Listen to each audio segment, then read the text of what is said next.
자, 여러분들 태어나서 지금까지 살아오시면서 전기 없는 데서 살아보신 분 한번 손 들어보세요. 그런 경험이 있으신 분들. 자, 손 내리시기 바랍니다. 저보다 연세 더 많으시는 분들 중에서 손을 안 드신 분도 계신데, 저는 전기 없는 데서 살아봤어요. 잠깐이었지만 한 2년 정도를 살아봤거든요. 그 삶의 경험이라는 게 참 다르더라고요. 현대인의 도시의 밤은 옛날과는 비교할 수 없을 만큼 엄청 밝아졌습니다. 문명이 잘 발달된 곳일수록 밤에도 환하게 그렇게 빛을 밝히고 살아가고 있습니다. 아주 편리해진 세상이지요. 깜깜해지는 세상 속에서는 온갖 여러 가지로 겁이 나고 또한 무시무시한 이야기들이 많지만, 휘황찬란한 그 불빛 속에 살아가는 사람들에게는 그런 두려움은 더 이상 존재하지 않습니다. 그런데 여러분들, 우리가 과거와 지금을 한번 비교해 보면 좋겠습니다. 이 세상에 그 어두운 밤이 이렇게 밝아졌는데, 과연 우리의 도덕적이고 양심적인 마음들도 그만큼 밝아졌을까? 그 이상으로 밝아졌을까? 아무래도 부조리는 여전히 존재하는 것 같고, 감옥도 넘쳐납니다. 매일 나쁜 소식들로 뉴스가 가득 찹니다. 제가 우연히 저 덴버 근처에 있는 캐년시티라는 곳에 가서 하룻밤을 자게 되었는데요, 아침에 일어나서 깜짝 놀랐습니다. 왜냐하면 작은 동네인데 거기에 캠퍼스, 감옥으로 만들어 놓은 울타리를 대고 있는 그 감옥 캠퍼스가요 7개나 있는 거예요. 거기 있는 분이 하는 말이, 여기에 사는 거주민보다 감옥 안에 사시는 분들이 더 많다는 거예요. 아니, 도대체 얼마나 많은 죄수들이 있길래 이렇게 많은 감옥이 필요한가 하는 생각을 가져본 적도 있습니다.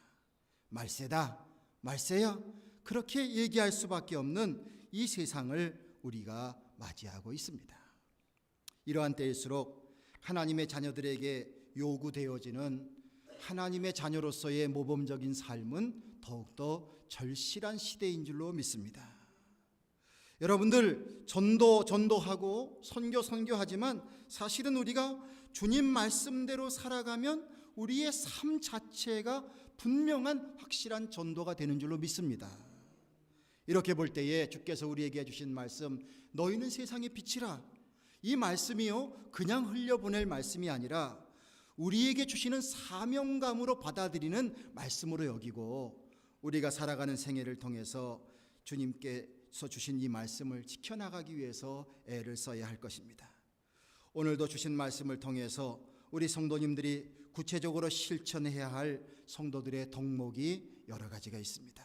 오늘은 8절 한 절만을 가지고 그 안에 있는 말씀을 여러분들과 나누고자 합니다.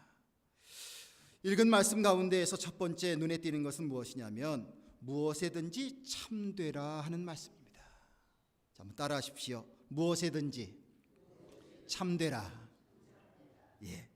거짓된 것은 모양이라도 버리라는 말씀도 있는 것을 기억해 볼 수가 있는데요, 참되다라는 것은 거짓을 행하지 않는다는 말입니다. 성경을 펼치면 창세기 처음 스토리부터 참 희한한 이야기들이 나옵니다. 거기에 에덴 동산의 선악과 이야기를 우리가 그냥 흘려보낼 수가 없습니다.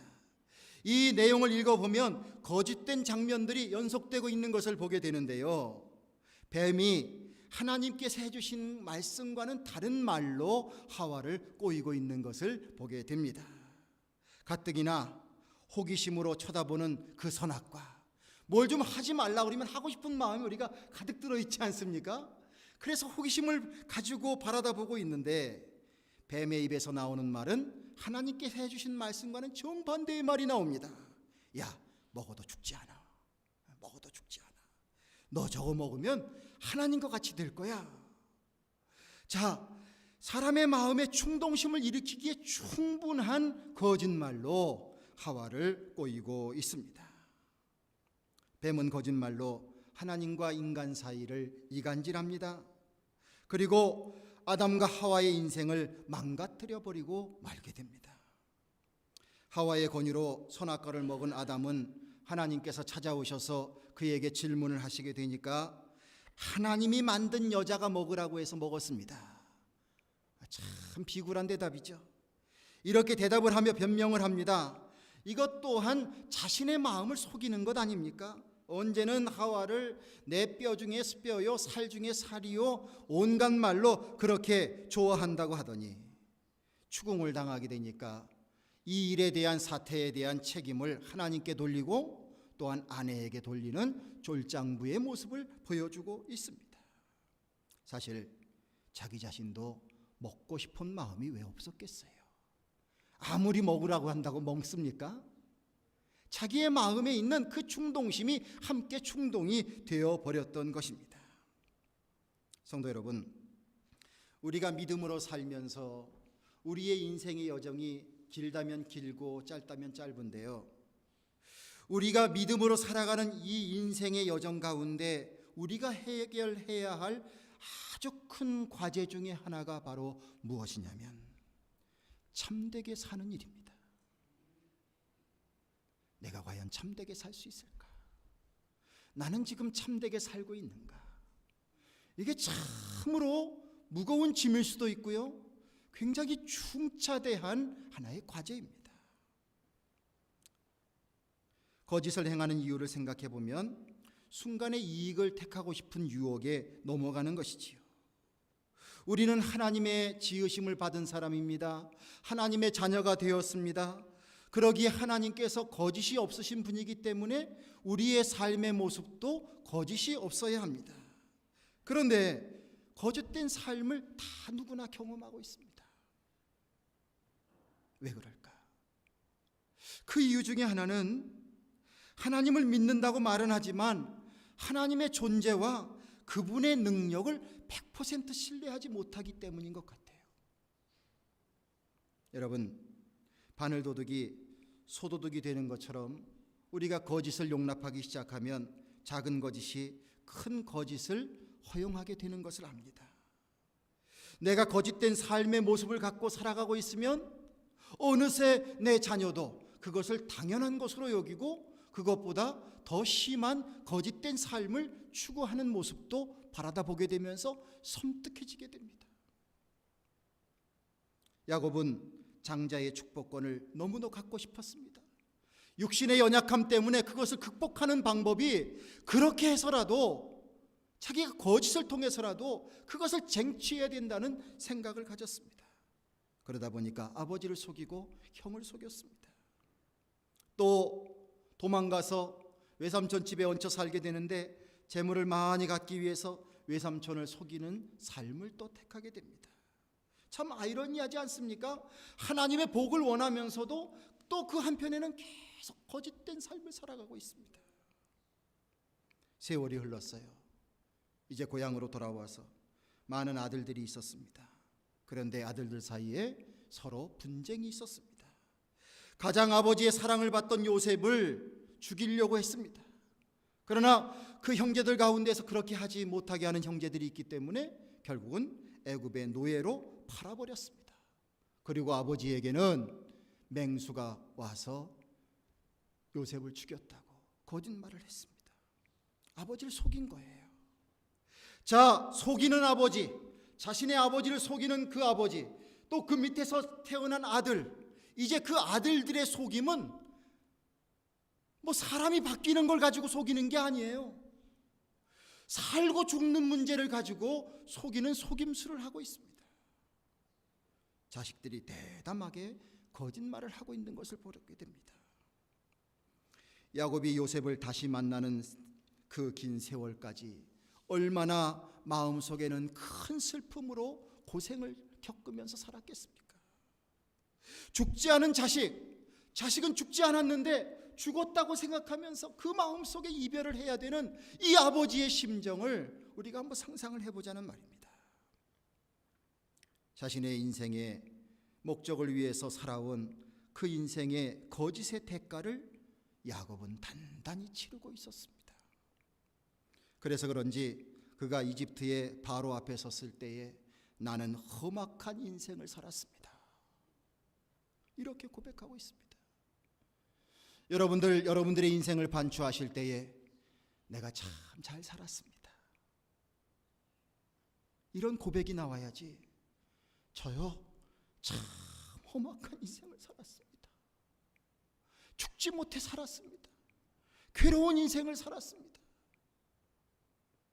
성도 여러분, 여러분들의 입술에는 이런 고백이 있지 않게 되기를 주님의 이름으로 축원합니다. 한번 따라 하시기 바랍니다. 아직도 늦지 않았다. 아직도 늦지 않았다. 할렐루야. 후회하시는 인생으로 마무리 지면 안 되죠. 여러분, 하나님께 더 큰 믿음을 소유하게 갖게 해달라고 함께 열심히 기도하기를 원합니다.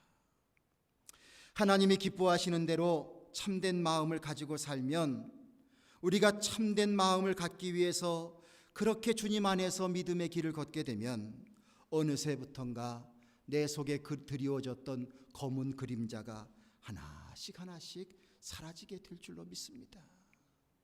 흑암은요, 빛이 있어야 사라지는 거예요. 주님 은혜 안에서 참된 믿음의 길을 걸어가게 될 때에 그 어두움의 그 부분들이 사라지게 되는 은혜를 경험하게 될 줄로 믿습니다. 뭐로 가도 서울만 가면 된다든지, 꽁 잡는 것이 매다라는 식으로 목적만 이루면 수단과 방법은 다 거짓되어도 된다, 이런 세상의 가치관을 성령님으로 다 불태우며 사시는 우리 믿음의 사람들 되시기를 주님의 이름으로 간절히 축원합니다. 우리가 더욱더 이렇게 귀한 삶을 살아가야 되겠습니다. 두 번째로 주목할 수 있는 것은 무엇이든지 경건하자는 것입니다. 이 말은 불경한 언사, 태도, 마음, 자세가 합당치 않다는 거죠. 말씀 속에 무엇이든지 정결하라라는 말씀과도 연결이 되는 말씀으로 볼 수 있습니다. 여러분들, 왜 우리가 경건하게 살아야 될까요? 뭐 이렇게도 살 수 있고 저렇게도 살 수 있는데 왜 정결하게, 왜 경건하게 살아가야 할까요? 그 이유는 단 한 가지입니다. 우리의 몸, 우리의 마음, 우리의 정신, 이것 모든 것은 하나님이 임재하는 곳입니다. 하나님께서 내 몸에도, 내 마음에도, 내 정신에도 하나님이 임재하십니다. 하나님께서는 거룩하신 분이십니다. 그러기 하나님께서는 거룩한 곳에 임재하시게 됩니다. 여러분들, 우리의 마음을 다해서 하나님의 임재하심을 생명을 걸고 사모하는 자가 되어야 합니다. 주여 오시옵소서. 주여 내 마음에 함께 하시옵소서. 나의 삶에 함께 하시옵소서. 내 정신 속에 함께 하시옵소서. 나의 몸에 함께 하시옵소서. 주님, 나와 함께 하시옵소서. 하나님의 지음을 받은 우리가 하나님으로부터 떨어져 살아간다고 하는 것은 인생의 재앙입니다. 우리의 근본을 상실하는 중차대한 문제라는 뜻이에요. 우리의 인생 가운데 주님이 임재하시도록 우리는 그래서 최선의 우리가 할 노력을 다해야 합니다. 이스라엘 백성들이 예루살렘의 성전을 건축하고 싶었습니다. 다윗은 자신이 살아가는 성을 아름답게 지었지만은 하나님께서 허락하지 않으셨습니다. 얼마나 성전을 건축하고 싶었는지 그 믿음의 마음으로 하나님이 허락하시지 아니하시니까 재료만 잔뜩 준비해 놓고 그렇게 못했습니다. 솔로몬의 시대에 와서 하나님께서 허락을 해주시면서 하나님의 성전을 건축하게 하십니다. 그런데요, 이 성전을 건축하는 과정의 내용을 보게 되면 참 놀라운 장면이 나오게 됩니다. 그 성전을 건축하는 모든 과정에는 억지로가 없어요. 자원하는 모습들입니다. 그 가운데 성전을 짓게 되는데요, 성전을 짓는 그 성전의 터전 속에 연장 소리가 들리지 않겠다. 미리 다듬을 돌이 있으면 다 딴 곳에도 다 다듬어서 가지고 와서 착착 맞추어서 하나님의 성전을 건축하는 이 정성을 보였다는 것입니다. 이게 바로 무엇입니까? 하나님의 성전은 하나님이 임재하시는 곳임을 인정하는 것입니다. 그러기에 하나님의 성전이 임재하시는 그 과정, 그 모든 것이 바로 하나님 앞에 경건하고 그리고 성별한 모습으로 하나님 앞에 올려드리려고 하는 이스라엘 백성들의 온 마음이 하나가 되었다는 것이에요. 주님의 임재를 너무너무 간절히 소망하고 있는 이스라엘 백성들의 아름다운 모습을 우리들에게 전해주고 있습니다.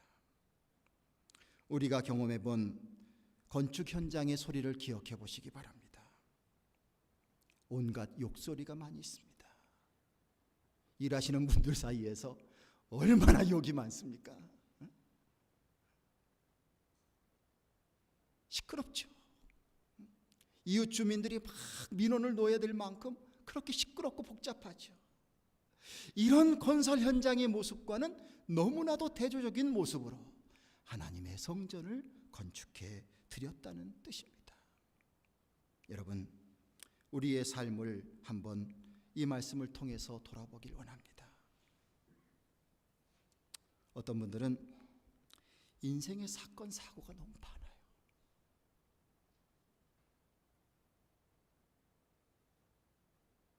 사건과 사고가 너무 많아요.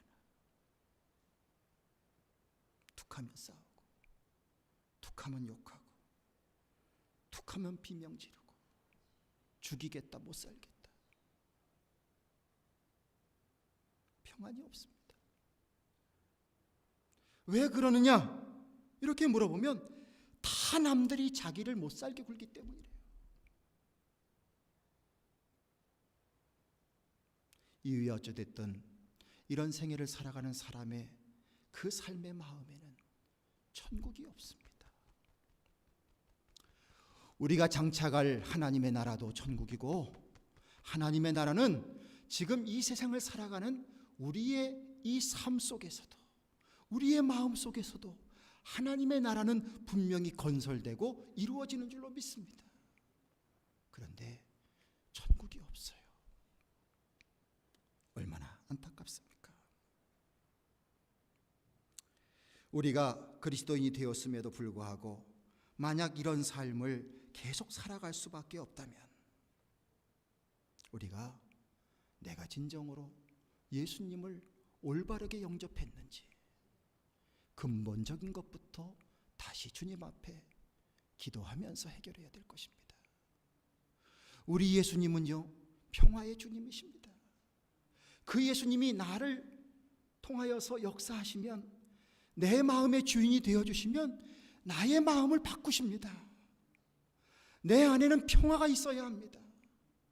그런데 내 마음속에 평화가 없다면 그것은 내가 정말로 주님을 나의 주님으로 모셨는가 다시 한번 되새겨야 합니다.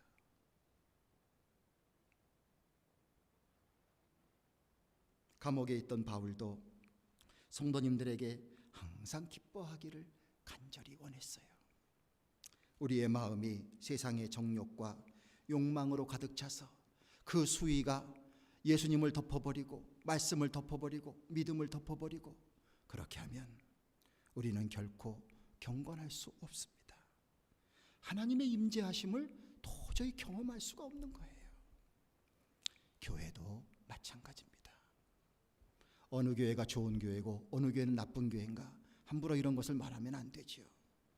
그런데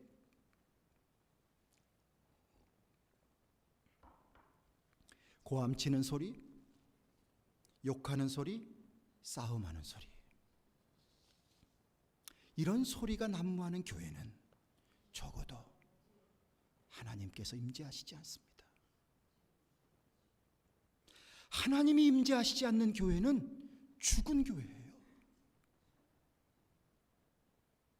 성도 여러분, 우리는 우리 교회가 하나님께서 임재하시는 경건한 교회가 될 수 있도록 우리가 할 수 있는 한 최선을 다하기를 주님의 이름으로 간절히 축원합니다.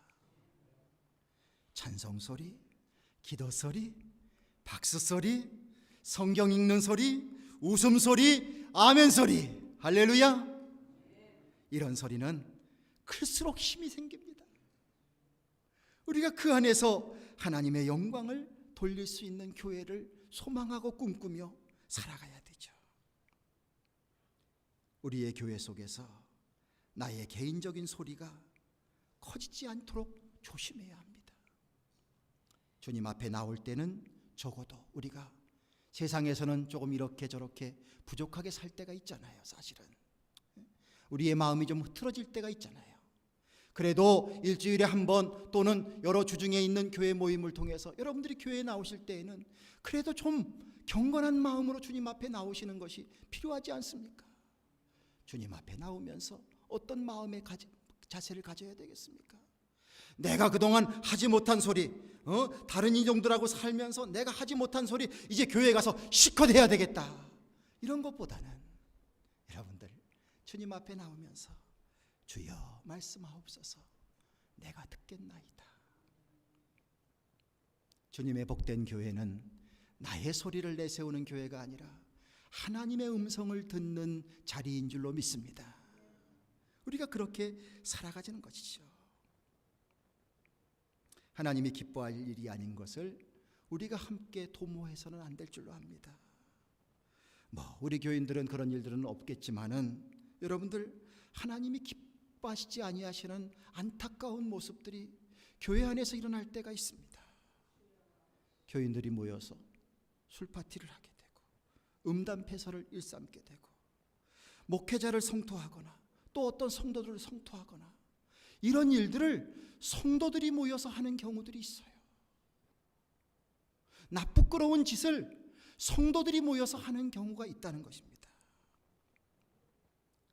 여러분들, 절대로 우리 교회 안에서는 이런 일들이 생기지 않게 되기를 간절히 축원합니다. 마음에 걸리고 눈에 걸리는 일이 있으면 차라리 기도의 시간으로 바꾸십시오. 함께 모여서 기도하세요. 어떤 분이 걱정되면, 어떤 분을 받아들일 수 없으면 함께 위하여서 기도하는 그런 교회가 되자는 거죠. 교회를 통해서 우리가 만났습니다. 저와 여러분들이 만났습니다. 여러분들과 여러분들이 만났습니다. 세상에서 만날 수도 있겠지만 교회를 통해서 만나는 존재가 되었습니다. 이것은 무엇을 의미합니까? 우리가 서로 교회를 통해서 함께 만나면 이것은 함께 손 붙잡고 함께 하나님 나라 갈 존재가 되었다는 뜻입니다. 그런데 교회에서 함께 만났는데 서로 손 붙잡고 함께 지옥으로 가면 어떡합니까? 말도 안 되죠. 교회에서 서로 친해져서 친구와 같은 교분을 나눌 수 있겠지만 그 친구의 교분은 어디까지나 아름다운 영적인 교제를 바탕으로 해야 된다는 거예요. 이렇게 경건한 삶을 살아가는 것이 바로 우리가 살아가야 할 이 시대의 모습입니다. 아무개가 저 교회 가더니 사람이 달라졌네. 저 아무개가 저 교회 가더니 정말 좋은 사람을 만났네. 여러분들, 이 이민사회 속에서 우리가 보여야 할 모습이 바로 이런 모습이 아니겠습니까? 우리가 그런 모습으로 하나님의 은혜 안에서 함께 경건을 추구해 나가는 우리 모두가 되기를 주님의 이름으로 축원을 드립니다. 세 번째는 무엇이든지 오르라고 말씀하고 있습니다. 왜냐하면 하나님의 자녀거든요, 우리가.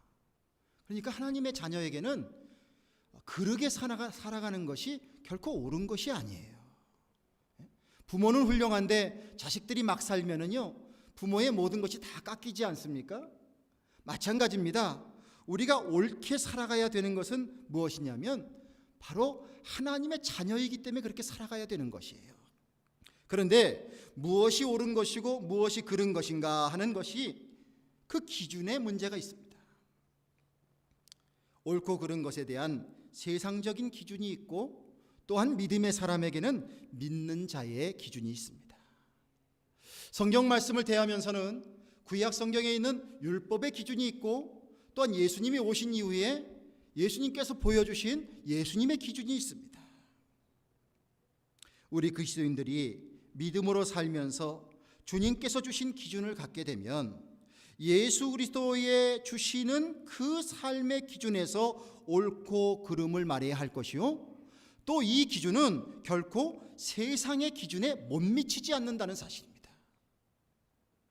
즉 하나님께서 주시는 귀한 말씀을 통해서 그 말씀을 붙잡고 살아가는 삶을 살게 되면 우리가 생각하는 옳고 그르는 것에 대한 그 기준은 세상 사람들이 생각하는 것보다 훨씬 높은 기준이라는 거예요. 세상에서는 무죄 추정의 원칙이 있습니다. 또 증거 재판주의를 택합니다. 그렇기 때문에 때로는 모든 것이 분명해 보이긴 하지만 증거가 불충분하면 피해자는 분명히 있는데 가해자를 확정짓기가 어려워요. 참 곤란한 상황이 주어집니다. 그렇다고 해서 피해자가 있었기 때문에 가해자가 없는 건 아니죠. 가해자는 법정에 서서 지금 변호하는 사람이든지 또는 아직 밝혀지지 않은 사람이든지 어디엔가는 가해자는 분명히 있는 것입니다. 다만 밝히지 못할 뿐이지요. 혹시라도 내가 신앙인인데 내가 가해자의 입장에 있는 사람이라면 그리스도의 법에 따라서 스스로가 가해자임을 자백할 수 있는 믿음에까지 이르러야 합니다. 이렇게 발뺌하고 저렇게 별범하고, 그래서 유능한 변호사를 사서 이기는 것이, 그것이 우리들이 해야 될 일이 아니라 내가 잘못된 것을 내 마음속에 인정한다면 내 마음은 다 하나님께서 들여다보고 계심을 인정한다면 오히려 솔직히 고백하고 살아가는 삶이, 그것이 우리가 추구해야 할 진정한 옳은 삶을 택하는 방법이라는 것입니다. 대개는 이렇게 살아가면 우리가 쫄딱 망하고 손해볼 것 같은 생각을 가질 때가 많이 있습니다. 두려워합니다. 신앙 양심을 가지고 살아가게 될 때에 내가 손해를 보면 어떡하나 생각이 듭니다. 그러나 우리 하나님은 그러한 자를 외면하지 아니하시고 오히려 복 주신다고 약속하고 있습니다. 이게 굉장히 큰 신앙의 도전인 것 같아요. 우리 하나님께서는요, 오묘하게 역사하시는데 의외로 이 땅 위에 양심을 밝히며 살아가는 사람들이 있습니다. 또한 옳은 길을 택하는 것을 좋아하는 사람들이 있습니다. 하나님께서 내가 선한 길, 옳은 길을 택하며 살아가려고 할 때에 세상적으로 손해를 본다고 할지라도 하나님께서 그런 사람들을 통해서 우리에게 많은 것을 채워주시는 귀한 은혜를 주께서는 반드시 베풀어 주실 줄로 믿습니다. 때로는 혹시로 내가 다 받지 못한다고 하면요, 분명히 하나님께서는 그것을 바라다 보고 살아가는 믿음의 자식들에게, 내 자식들에게 꼭 축복해 주실 줄로 믿습니다. 열심히 일하시면서 유산 남겨가지고 주시려고 하시지 않습니까? 여러분들이 수고해서 애써서 주시려고 하는 것보다 하나님께서 복 주신다니까요. 우리가 이것을 좀 믿고 살아가 보자는 것입니다. 책 한 권을 읽으면서 참 마음속 깊이 마음에 두고 있는 이야기 하나가 있습니다. 저 한국의 시골인데요, 설렁탕 집 장사를 하시는 분이었습니다. 신앙생활도 열심히 하시는 분이셨는데 어느 날 설렁탕 국물을 아무리 만들어 봐도 제대로 그 원하는 만큼의 설렁탕이 안 나옵니다. 그래서 그 고기와 또 그 뼈를 판 곳에 연락을 해봤더니 사실은 오늘 재료가 별로 안 좋다고, 그 프림 타가지고 이렇게 파시면 괜찮을 것 같다고 이렇게 권면을 해줬답니다. 근데 이 이야기를 들은 이 주인이 그 이야기를 딱 들은 다음에 오늘은 재료가 좋지 않아서 장사를 할 수 없습니다. 딱 붙이고 그리고 그 모든 걸 다 쏟아부어버린대요. 하루 장사 망치는 거 여러분들 떨리는 일이죠? 재료 다 버리는 거 떨리는 일이죠? 얼마나 떨리는 일입니까? 그런데 그렇게 행했답니다. 믿음의 양심이 발동해서 그렇게 했다는 거예요. 그랬더니 이 일이 오히려 그 가게가 잘 되는 초석이 되었고 장사가 잘 되기 시작을 하니까 또 어떤 마음을 갖게 됐냐면 우리 가게에서 하루 만들어낼 수 있는 양은 이 정도다. 그 그릇수를 제한했대요. 물 타고 뭐 이렇게 하지 않고요. 딱 제한해서 그것만을 계속 유지하게 되니까 계속 장사가 잘 될 수 있는 그런 큰 은혜를 입었다 하는 이야기를 읽은 적이 있습니다. 여러분들, 우리가 양심으로 살고 하나님의 자녀로서 빛을 발하게 되면 하나님께서 축복하시는 축복의 길이 분명히 있게 될 줄로 믿습니다. 잠시는 손해보실지 모르지만 하나님께서 분명히 우리의 삶에도 보상해 주시는 것이 있고 우리의 자손들을 통해서는 더 크게 축복해 주실 줄로 믿습니다. 이 길을 저와 여러분들이 한번 걸어보기를 간절히 원합니다. 네 번째 드릴 수 있는 말씀은 사랑할 만해야 한다는 말씀입니다. 여러분들 자신을 한번 생각해 보십시오. 여러분들은 미움을 받는 분이십니까? 아니면 사랑을 받는 분이십니까? 기왕이면 사랑받는 분이시길 바라요. 예수님께서 성장에 나가실 때 누가복음 2장을 보니까 예수님은 그 지혜와 그 키가 자라가며 하나님과 사람에게 더 사랑스러워 가시더라. 이 말씀을 읽을 때에 저의 마음이 얼마나 흐뭇한지 모릅니다. 예수님이 하나님과 사람에게 점점 더 사랑스러워 가시더라. 우리도 하나님께 그리고 사람들에게 사랑스러운 존재가 되어야 되죠. 어떻게 하면 사랑받는 사람이 될 수 있을까? 사랑받는 사람은 아름다운 존재가 되면 됩니다. 아름다운 존재가 되면 사랑을 받게 돼 있어요. 근데 이 아름다운 존재가 되자고 하는 것은 단지 외모를 말하는 것은 아니지요. 아름다운 존재가 되기 위한 최고의 모습은 바로 무엇이냐면 사랑을 하고 있는 사람이 되면 되는 겁니다. 누군가를 사랑하고 있는 사람, 사랑을 베풀고 있는 사람, 그 사람을 바라다 보면서 얼굴 찡그릴 사람이 어디 있겠습니까? 그 사람의 생김새가 어떠하든지, 그 사람의 형편이 어떠하든지, 누군가를 사랑하고 있는 그 모습을 바라다 볼 때 그 사람은 참으로 아름다운 사람의 모습인 거예요. 그러기에 그 사람을 우리는 사랑하게 되어 있습니다. 요한복음 14장 말씀 속에 예수님은 나를 사랑하는 자는 내 아버지께 사랑을 받을 것이요 나도 그를 사랑하여 그에게 나를 나타내리라고 말씀하고 계십니다. 주님의 말씀 따라서 열심히 하나님 사랑하고 이웃 사랑하면 우리는 그 사랑을 통해서 아름다운 존재가 되고 그 아름다운 존재를 통해서 결국은 우리는 사랑받는 존재가 된다는 거죠. 예수님께서도 공생애를 사시기 전의 삶의 모습도 많은 부분이 나와 있는 것은 아니었지만 육신의 부모님을 사랑하기 위해서 최선을 다하셨습니다. 일찍부터 마치 소년 가장처럼 일을 성실히 감당하면서 식구들을 먹여 살리는 일을 하셨습니다. 공생애를 사시면서도 하나님을 사랑하시고 사람들을 사랑하시면서 십자가를 치셨습니다. 그 십자가를 치시는 과정을 통해서 결국 예수님의 사랑을 보여주셨습니다. 예수님 따라가는 우리들 서로 사랑하면서 살아가는 자들이 되길 바랍니다. 내가 사랑하면, 사랑을 나누어 주면 결국 우리는 사랑받는 존재가 되고요. 그 사랑받는 존재의 모습을 통해서 주님의 이름은 널리 펼쳐질 줄로 믿습니다.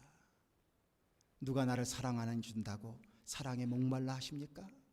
여러분들 그러지 마세요. 먼저 사랑하십시오. 혹시라도 세상 사람이 사랑해 주지 않는다면 하나님께서 더 많이 사랑해 주실 것입니다. 그런데 이 사랑을 하실 때에 내가 좋아하는 방식으로 사랑하지 마세요. 그 사랑을 받는 사람이 좋아하는 방식으로 사랑을 하세요. 그러면 우리는 다 사랑을 나누면서 그 사랑 안에서 더욱더 복된 인생을 살아가게 될 줄로 믿습니다. 이제 마지막 말씀을 한 가지만 더 드립니다. 무엇이든지 칭찬을 받게 하라고 말씀하고 계십니다. 이것이 우리들의 덕목이라는 거예요. 누구나 다 칭찬받고 싶은 마음이 있죠. 그런데 칭찬을 받기 위해서 내가 뭘 잘하는 것을 말하는 것이 아니고요. 우리가 주님의 안에서 오늘 주신 말씀을 한번 생각해 보시길 바랍니다. 우리가 더욱더 참되게 살려고 노력하고요. 우리가 조금 더 경건하게 살려고 노력하고요. 우리가 조금 더 옳게 살아가려고 애를 쓰고요. 우리가 조금 더 사랑을 나누어 주려고 애를 쓰고요. 그렇게 살다 보면 이 모든 것을 통해서 결국은 사람들의 칭찬도 받게 되고 하나님의 칭찬도 받게 되어 있다는 사실입니다. 하나님의 말씀을 잘 지켜나가서 우리 그런 멋진 삶을 살아가 보기를 간절히 바랍니다. 저도 어디 가서 가끔씩 설교할 때가 있거든요. 우리 성도님들 좀 많이 칭찬했으면 좋겠어요. 우리 교회에 이러이러한 성도님이 있는데 이분은 이렇습니다, 이러고 칭찬하는 일들이 많았으면 좋겠습니다. 그렇다고 지금 안 하고 있는 거 아닙니다. 칭찬합니다. 그래 더 그런 많은 일들이 생겼으면 좋겠습니다. 우리가 다 예수님의 제자로서 한인연합감리교회 귀한 성도님들이 참 주님의 제자입니다, 이런 칭찬받을 수 있는 그런 삶을 향하여 나가기를 주님의 이름으로 축원합니다. 서로를 격려하시는 마음으로 옆에 있는 성도님들에게 이렇게 한번 인사하시면 좋겠습니다. 성도님은 주님의 참 제자입니다. 한 번만 더 해주십시오. 성도님은 주님의 참 제자입니다. 할렐루야. 기도하겠습니다. 주님 감사합니다. 오늘도 불러주셔서 우리에게 허락하시는 주님의 자녀로서 간직해야 할 귀한 덕목을 가르쳐 주시니 감사합니다. 세상의 어떤 것과도 바꿀 수 없을 만큼 너무너무 귀한 존재로 하나님은 우리를 성별하여 주셨습니다. 아버지 하나님, 주님의 이와 같은 귀한 사랑을 마음속에 간직하고 예수님 믿어서 하나하나 달라질 수 있는 우리가 되게 하여 주시고, 우리의 이렇게 달라지는 모습을 통해서 우리의 삶을 통하여 하나님 앞에 산제사를 올려드리고 세상 사람들에게 살아있는 전도할 수 있는 정말 생명력 있는 인생들 다 될 수 있도록 주여 함께하여 주시옵소서. 우리 주 예수 그리스도의 이름을 받들어 간절히 축복하며 기도하옵나이다. 아멘. 함께 하시겠다고 하셨는데 어떠한 사람에게 함께 하시느냐? 다시 한번 정리합니다. 평강의 하나님은 주님 앞에 정말 기쁨으로 삶을 살아가는 자에게 함께 해주십니다. 기도하면서 나가는 자에게 함께 하십니다. 인생을 속임수의 마음이 아니라 진짜의 마음으로 살아가는 자에게 함께 하십니다. 다른 사람에게 관용을 베풀면서 여러분들의 관용을 나누어 주는 사람에게 주님께서 함께 하십니다. 이런 귀한 말씀을 삶의 현장 속에서 실천해 보려고 씨름하고 있는 자에게 하나님이 함께 해 주십니다. 평강의 하나님이 함께 하시면 우리의 삶은 모든 걱정과 근심은 사라지고 하나님 은혜 안에서 이 땅에 사는 삶도 행복이요 또한 하나님과 함께 거할 영원한 하나님 나라도 축복의 터전이 될 줄로 믿습니다. 우리 모두 그런 복된 삶을 누릴 수 있는 우리가 되기를 간절히 소원합니다. 기도하겠습니다. 아버지 하나님이시여, 주님께서 주시는 참 평강이 우리 안에 있기를 간절히 소원합니다. 우리 하나님께서는 평강의 하나님이심을 믿습니다. 어지럽고 혼돈 속에 있는 가운데에서 질서를 만들어내시고 아름다움을 만들어내시고 사랑을 부여해 주시면서 우리를 창조하셨고 우리를 지으시며 우리를 인도하시며 우리를 사랑하시며 우리를 보듬어 주시며 우리를 세우시며 우리로 하여금 귀하게 만들어 주시는 하나님이신 줄로 믿습니다. 평강의 하나님이 우리와 함께 하시기를 간절히 원합니다. 예수님의 간절한 외침, 평안하뇨 평안할지어다, 너희에게 평강이 있을지어다.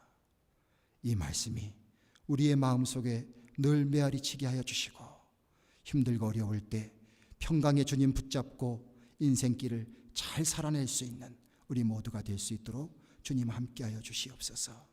우리 주 예수 그리스도의 이름을 받들어 간절히 기도드리옵나이다. 아멘.